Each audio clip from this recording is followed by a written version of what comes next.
America में आरक्षण वाले बयान पर कांग्रेस नेता राहुल गांधी ने सफाई देते हुए कहा कि वो कभी भी इसके खिलाफ नहीं है। बीएसपी सुप्रीमो मायावती ने राहुल गांधी की सफाई को गुमराह करने वाला बताया है। मायावती ने कहा कि बीजेपी से पहले केंद्र में 10 साल तक उनकी सरकार रही, लेकिन उन्होंने सपा के साथ मिलकर SC/ST का पदोन्नति में आरक्षण बिल पास नहीं होने दिया। यूपी की पूर्व CM ने कहा कि राहुल गांधी के द्वारा देश में आरक्षण की सीमा को 50% से बढ़ाने की बात भी छलावा है, क्योंकि इस मामले में अगर इनकी नीयत साफ होती तो कांग्रेस की सरकारों में यह कार्य जरूर कर दिया होता। कांग्रेस ने ना तो OBC आरक्षण लागू किया और ना ही SC/ST आरक्षण को सही से लागू किया। बीएसपी चीफ ने कहा कि जब कांग्रेस सत्ता में नहीं होती तो इन उपेक्षित SC/ST OBC वर्गों के वोट के स्वार्थ की खातिर इनके हित व कल्याण की बड़ी बड़ी बातें करती है, लेकिन जब सत्ता में रहती है तो इनके हितों के खिलाफ लगातार कार्य करती है। ये लोग इनके इस षड्यंत्र से सजग रहे।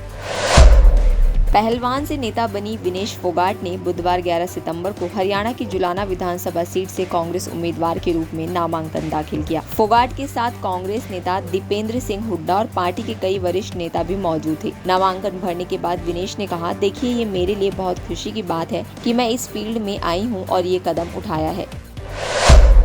भारतीय रेलवे की तरफ से एक के बाद एक नई वंदे भारत ट्रेनों की शुरुआत की जा रही है। अब 15 सितंबर को देश के अलग अलग राज्यों को 10 वंदे भारत ट्रेनें मिलने वाली है। प्रधानमंत्री नरेंद्र मोदी झारखंड के जमशेदपुर से इन ट्रेनों को हरी झंडी दिखाएंगे। यह पहली बार है कि जब एक साथ 10 वंदे भारत ट्रेनें शुरू की जाएंगी।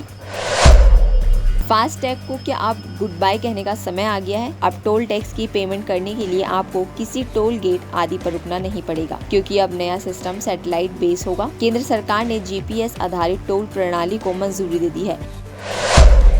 अभिनेत्री मलाइका अरोड़ा के पिता ने छत से कूदकर आत्महत्या की। यह घटना सुबह 9 बजे करीब की बताई जा रही है। बांद्रा स्थित बिल्डिंग में आत्महत्या की गई। इसी तरह देश दुनिया की तमाम जानकारी के लिए आप बने रहिए द फ्रीडम न्यूज के साथ।